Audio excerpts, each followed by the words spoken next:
അറിയാമോ? Apple, pomegranate, grapes. അത് ബ്ലാക്കും ഗ്രീനും ഉണ്ട്. അത് ഇപ്പോൾ നമുക്ക് പാലൊഴിക്കാം.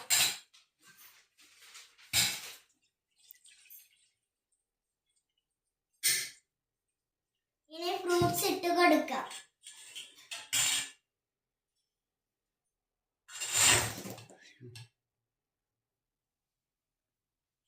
ഇനി മിക്സ് ചെയ്യാം. ഇനി നമുക്ക് മിക്സ് ചെയ്യാം. പാലിൽ എന്തൊക്കെ ഇട്ടുന്നതാ? പാലിൽ കസ്റ്റേർഡ് പൗഡറും പഞ്ചസാരയും ഇട്ട് മിക്സ് ചെയ്തിട്ടുണ്ട്. ഒന്നുകൂടെ മിക്സ് ചെയ്യാം. ഇനി നമുക്ക് ഐസ്ക്രീം ഇട്ട് കൊടുക്കാം.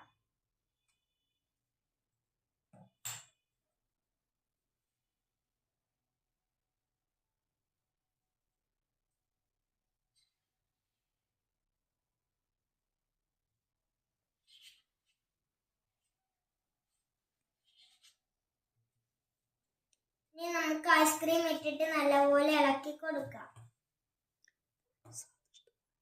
വളരെ സ്വാദിഷ്ടമായ ഫ്രൂട്ട് സാലഡ് ഇപ്പോൾ റെഡിയായി കഴിഞ്ഞു. ഇനി നമുക്ക് തിന്നു നോക്കാം. മോഹനം നിൽക്കുന്നുണ്ടല്ലേ?